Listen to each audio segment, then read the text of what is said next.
Right now at 5, new details after former Dallas Cowboys quarterback Tony Romo was arrested on suspicion of operating a vehicle while under the influence.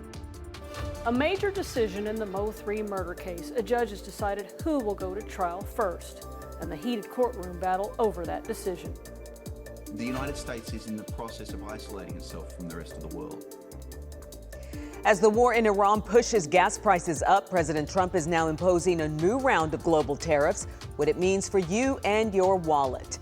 And we're learning new details about the arrest of former Dallas Cowboys quarterback and current CBS NFL analyst Tony Romo tonight. The Milwaukee County Sheriff's Office says Romo was arrested on suspicion of operating a vehicle while under the influence after a traffic stop Thursday night. Authorities say he was booked and later released. Romo is scheduled to make his first court appearance on September 21st. CBS has not commented on the arrest. We're following this developing story, and we'll have a full report from Jonah Javad coming up at 6. Iran's foreign minister is responding to President Trump's threat to carry out its biggest attack yet, dismissing the president's remarks as bullying. The exchange of words between leaders of the U.S. and Iran come after a 13th consecutive day of exchanging airstrikes. ABC's Christian Cordero has the latest. Today, as the war with Iran reaches the end of its second week of consistent escalating airstrikes, President Trump, in a phone conversation with Axios, warns he's considering a, quote, massive attack, bigger than ever before.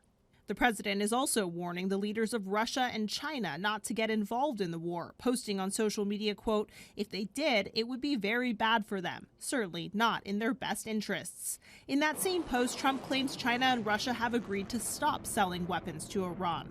Iran's foreign minister today responded, dismissing Trump's threats as bullying, adding it will not respond to force, pressure, or threats in any way. U.S. allies in the region, meanwhile, are absorbing a new wave of Iranian attacks, with air defense systems in Kuwait, Jordan, and Bahrain intercepting several drones and missiles. Just 1 week ago, airstrikes over Jordan pierced through and hit a U.S. base, killing 3 soldiers there. Neighbors and family members in New York gathered last night to remember one of the fallen, Sergeant Angel Rampersad, who was 28 years old.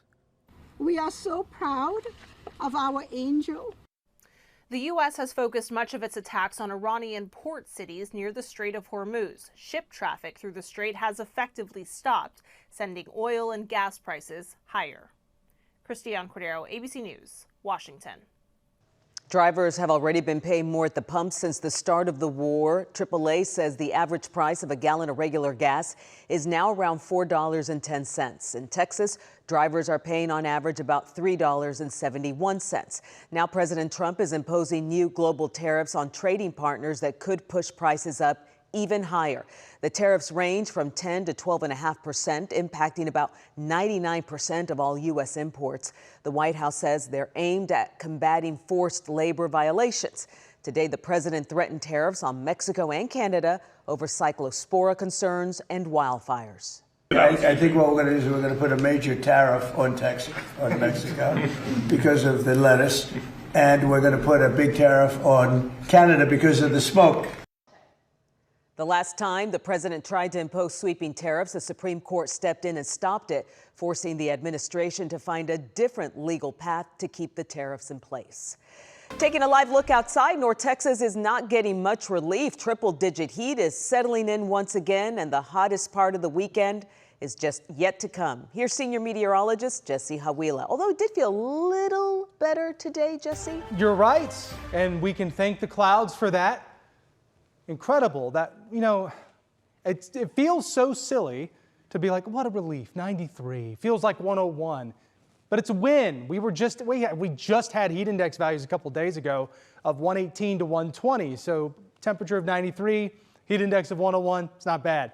It's still cloudy, and that's the reason we've been able to stay on the cooler side of things. The cooler side of things this afternoon, 93, 94 from many locations. The clouds, they were stubborn enough, and we're thankful for that, to keep temperatures below normal today. Normal high is 97. I mean, if you look across North Texas, it's 92, 94, 95, Waxahachie, Terrell, Dallas, Greenville, 95, Fort Worth and Denton at 92. That's helpful. You see where the sun's been shining today. Haskell's at 100 degrees. So yes, it's hot. Heat index values, though, those are still high because the humidity is so high, so it still feels like it's in the triple digits. This weekend, though, the actual air temperature is back to 100+ degrees. It's going to feel even worse with the humidity. Heat advisories in effect, and this isn't the hottest it gets. 14-day forecast coming up. A major decision today in the murder trial involving a Dallas-based rapper. Senior investigative reporter Tanya Iser was in the courtroom and tells us what the judge decided. A Dallas judge has decided who will go to trial first in the murder trial involving rapper Mo 3. The judge ruled Friday that alleged shooter Keiwan White's trial will begin August 24th, rejecting arguments from White's attorneys that Dallas rapper Marquise Conway, better known as Yella Beezy, should go first. Prosecutors allege Conway orchestrated a murder-for-hire plot that led to the 2020 killing of rapper Melvin Noble, known as Mo 3, on Interstate 35 in Dallas. We are asking the court to do what's right, not only by the criminal justice system, but by the family, and let this community hear this case of the man who is alleged of shooting and killing Melvin Noble on I-35. White's attorneys argued Conway should be tried first because evidence introduced during Conway's trial could help White's defense.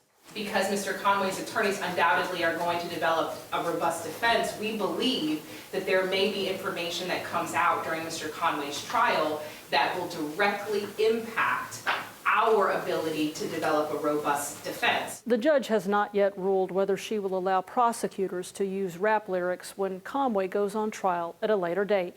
In Dallas, I'm Tanya Iser. Today marks 53 years since a 12-year-old boy was shot and killed by Dallas police officer Daryl Kane. Santos Rodriguez and his brother were accused of petty theft in Dallas's Little Mexico neighborhood. Santos was killed in the back of a squad car while handcuffed during an interrogation that involved Russian roulette. His death ignited days of protests and became a defining moment in Dallas's civil rights history. Tonight, human rights groups will gather across the city to honor his memory. And this morning, Friends of Oakland Cemetery and community leaders gathered to honor his life, laying roses at Santos's gravesite in Dallas. Organizers say the first ever Rose for Santos ceremony is meant to remember the 12-year-old whose death at the hands of a police officer sparked outrage 53 years ago. They hope his legacy continues to inspire justice, healing, and change. The public is invited to stop by this weekend to leave flowers or to say a prayer or both. You can learn more about Santos's legacy right now on our WFAA streaming app. We've posted our in-depth special, which is playing on demand. Recovery is underway after historic flooding slammed the Nueces River. Earlier today, Governor Abbott toured LaSalle County to see what help is needed and to provide meals to storm victims. He also gave an update on the number of people killed during last week's flooding, saying a third person died after their car was swept away. Several roads are still closed, and Governor Abbott says once the water recedes, crews will be on the ground helping clear debris and to reopen roadways. We've taken a live look at the current road conditions. This is at 35 in Ganser Road in Denton. Traffic flowing well for 508 on a Friday. And starting tonight, there will be some major road closures that could impact your travel plans. Here's Stacia Wilson with what you can expect.